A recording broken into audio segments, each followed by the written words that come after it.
আমরা তো আগামী নির্বাচনে দাঁড়িয়ে আপনাদের ক্ষমতা কাড়াকাড়ি করছি না।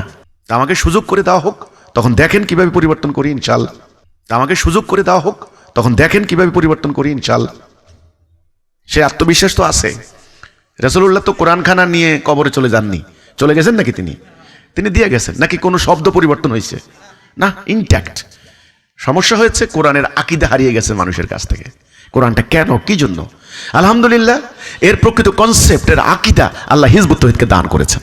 এই আত্মবিশ্বাস, এই বলতে পারি বর্তমানের এই সংঘাত বন্ধ করার জন্য হিজবুত তাওহীদ সক্ষম ইনশাআল্লাহ। কিন্তু কথা বলতে দিতে হবে, আমাদেরকে রোল প্লে করার সুযোগ দিতে হবে। আমরা তো আর অর্থ পাচার করছি না, আমরা তো আর দুর্নীতি করছি না, আমরা তো আগামী নির্বাচনে দাঁড়িয়ে আপনাদের ক্ষমতা কাড়াকাড়ি করছি না। করছি আমরা রাস্তা অবরোধ করে মানুষকে ক্ষতি করছি, কষ্ট দিচ্ছি? কেউ বলতে পারবে এমন কোনো কর্মসূচি আমরা নিয়েছি? তাহলে হিজবুত তাওহীদ দ্বারা জাতির একটা ক্ষতি হয় নাই, বরং উপকার হয়েছে। যেই আন্দোলন দ্বারা উপকার হয়েছে, সেই আন্দোলন দ্বারা চূড়ান্ত উপকার হবে ইনশাআল্লাহ। গতকালকে ইন্ডিয়ান একটি চ্যানেলের সঙ্গে যখন আপনার টকশো আপনি করছিলেন, তখন সেখানে কিছু কথা উঠছে, যার মধ্যে একটি ছিল ইসলামের প্রকৃত যে সত্য তথ্যগুলা বা প্রকৃত ইসলাম নিয়ে যে আমরা কাজ করছি। এই দেশে এখন যে নৈরাজ্য অবস্থা সৃষ্টি হয়েছে, আমরা এই প্রকৃত ইসলাম দিয়ে আসলে এই প্রচারের মাধ্যমে বা এখন যে ঘটনাগুলি ঘটছে সেগুলো আসলে আমরা কিভাবে দূর করতে পারবো? রাসূলুল্লাহ যখন জাহিলি সমাজে যিনি যখন তাওহীদের দিকে ডাক দিলেন, তখন কেউ কল্পনা করতে পারে নাই এই জাহিলি সমাজ পরিবর্তন হয়ে আলোকিত সমাজ হয়ে যাবে। এই হানাহানিতে লিপ্ত আরব জাতি, টুকরো টুকরো হয়ে যাওয়া জাতি, তারা আবার ভাই হয়ে যাবে। হ্যাঁ, এটাকে ভাবতেও পারেনি তারা। কিন্তু তাহলে কোন আলাদিনের চেরাগ বা কোন মন্ত্র বলে রাসূলুল্লাহ পরিবর্তনটা করলেন? দ্বীনুল হক, তাওহীদ, তাওহীদের শিক্ষা। এটা এমন একটা মহা শক্তিশালী জিনিস, এই সম্পর্কে তো বর্তমান যুগের মানুষের ধারণাই নাই। মানুষ তো প্রচলিত রাজনৈতিক সিস্টেম দেখতে দেখতে মানুষ অভ্যস্ত হয়ে গেছে, মানুষ ভাবতেও পারে না। আর আমরা তো খুব সাধারণ মানুষ, তা আমাদেরকে দেখলে সহজে এটা বিশ্বাসও করতে চায় না যে এরা কিভাবে কি করবে। তো রাসূলুল্লাহ যখন করেছেন, ইনশাআল্লাহ আমরাও পারবো। সে আদর্শটা আমরা পেয়েছি। এখন প্রশ্ন হচ্ছে কিভাবে করবেন। কিভাবে কথাটা বলতে গেলে তো অনেক লম্বা কথা। সংক্ষেপে শুধু এটুকু বলবো, সেটা হলো সর্বপ্রথম আমি যেটা বলবো, আমাকে আগে সাধারণ জনগণের মধ্যে আমার কথা বলার সুযোগ করে দিতে হবে। আমি তো কথা বলতে পারছি না। আমার প্রতিপক্ষ যারা আছেন বা অন্য সংগঠনে যারা আছেন, তারা দেদারসে ওয়াজ মাহফিল করছেন। হ্যাঁ, হাজার হাজার জনতাকে নিয়ে মাইকিং করছেন, তারা সমাবেশ করছেন, ফেসবুকে প্রচার চালাচ্ছেন, কিন্তু আমাকে জনসভা করতে দেওয়া হচ্ছে না। প্রথম কথা হচ্ছে আমার বক্তব্য জনগণকে শুনতে হবে আগে।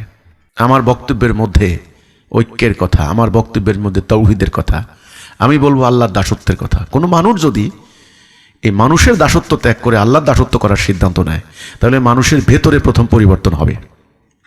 আমি হলফ করে বলতে পারি, এই দাঙ্গা হাঙ্গামায় লিপ্ত, এই দলে দলে দলাদলি, এটা বন্ধ হয়ে যাবে ইনশাআল্লাহ। এটা সক্ষম, আমরা পারবো। তো জনগণের মধ্যে আমাকে কথা বলতে দিতে হবে, আমার কথা বলার অধিকার নিশ্চিত করতে হবে। এটা তো আমার মানবাধিকার। অন্যরা অধিকার পাচ্ছে, আমি পাবো না কেন?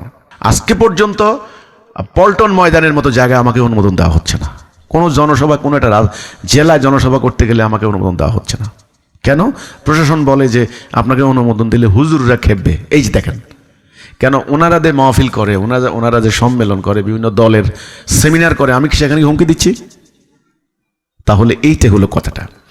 তো কিভাবে আপনি করবেন বা কিভাবে পরিবর্তন হবে, সেটার আত্মবিশ্বাস তো আছে, কারণ এমন একটা আদর্শ আমরা পেয়েছি। সেই আদর্শটা দিয়ে রাসূলুল্লাহ পরিবর্তন করছেন, আমরা পারবো ইনশাআল্লাহ। আমাদের সেই নেতৃত্ব আছে, সেই কর্মী বাহিনী আছে, আমাদের সেই সাংগঠনিক নেটওয়ার্ক আছে, সেই শক্তিশালী কর্মী এবং সাংগঠনিক সিস্টেম আছে। আমাদের কর্মীরা বিগত 30 বছর থেকে নিজেদের পকেটে টাকা খরচ করে, রক্ত পানি করে তারা এই মাঠে ময়দানে গ্রামে গঞ্জে উগ্রবাদের বিরুদ্ধে লক্ষ লক্ষ সমাবেশ করে এসেছে। একটা টাকা কেউ কিন্তু দেয় না, কেউ বলতে পারবে না। তাহলে যারা এত বড় ভূমিকা রাখতে পারছে, তারা এখন বর্তমানে রাষ্ট্রের এই সংঘাত দূর করতে তারা ভূমিকা রাখতে পারবে। সেই আদর্শ, এখন আদর্শটা কেমন সেটার কিছুটা মডেল আমরা আমাদের চাষিরহাটে, সোনাইমুড়িতে, আমার বাড়ি কেন্দ্রিক আমাদের প্রায় কয়েকশো পরিবারকে কেন্দ্র করে আমরা সেখানে একটা মডেল স্থাপন করার চেষ্টা করছি। আপনি গিয়ে দেখেন না, একটা মসজিদে কোনো দরওয়াজা নাই, প্রতিষ্ঠার শুরু থেকে আজ পর্যন্ত একটা জুতা চুরির ঘটনা হয় নাই। আমার ওই এলাকার মধ্যে একটা ইফটিজিং এর ঘটনা হয় নাই। তাহলে কেমন হইলো এটা? কোনো দাম্পত্য কলহ ওইভাবে আপনি দেখবেন না। কোনো মানে ভাইয়ে ভাইয়ে মারামারি হানাহানি নেই, ইম্পসিবল। কেউ না খাইয়ে থাকছে, ইম্পসিবল না। কেউ বিনা চিকিৎসা মারা যাচ্ছে, এটা কল্পনা করা যায় না। কেউ শত শত কোটি টাকার মালিক আর কেউ গরিব, এরকম না। সবাই 18-19-20, 18-19-20, 18-19-20। কেউ খুব মর্যাদা পাচ্ছে আর কেউ অবহেলিত হচ্ছে, কোথাও না। আপনি মোটেও দেখবেন না। সবাই ভাই ভাই। নামাজের কাতারে যখন আমরা দাঁড়াই ভাই ভাই, ঠিক সমাজের মধ্যেও ভাই ভাই। তো এই যে নমুনা, এই নমুনাটা তো আমরা স্থাপন করেছি, এত মডেল আছে, প্রমাণ আছে। এখন এটা বাংলাদেশের জনগণের মধ্যে তুলে ধরার মতো আমরা সুযোগ পাচ্ছি না, এটা হলো কথাটা।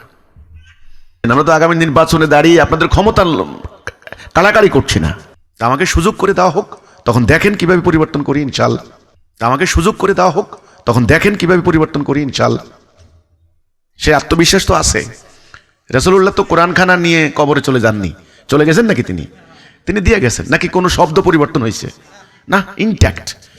সমস্যা হয়েছে কোরআনের আকীদা হারিয়ে গেছে মানুষের কাছ থেকে। কোরআনটা কেন, কি জন্য? আলহামদুলিল্লাহ, এর প্রকৃত কনসেপ্ট, এর আকীদা আল্লাহ হিজবুত তৌহিদকে দান করেছেন। এই আত্মবিশ্বাস, এই বলতে পারি বর্তমানের এই সংঘাত বন্ধ করার জন্য হিজবুত তৌহিদ সক্ষম ইনশাআল্লাহ। কিন্তু কথা বলতে দিতে হবে, আমাদেরকে রোল প্লে করার সুযোগ দিতে হবে। আমরা তো আর অর্থ পাচার করছি না, আমরা তো আর দুর্নীতি করছি না, আমরা তো আগামী নির্বাচনে দাঁড়িয়ে আপনাদের ক্ষমতা কাড়াকাড়ি করছি না। করছি আমরা রাস্তা অবরোধ করে মানুষকে ক্ষতি করছি, কষ্ট দিচ্ছি? কেউ বলতে পারবে এমন কোনো কর্মসূচি আমরা নিয়েছি? তাহলে হিজবুত তৌহিদ দ্বারা জাতির একটা ক্ষতি হয় নাই, বরং উপকার হয়েছে। যেই আন্দোলন দ্বারা উপকার হয়েছে, সেই আন্দোলন দ্বারা চূড়ান্ত উপকার হবে ইনশাআল্লাহ।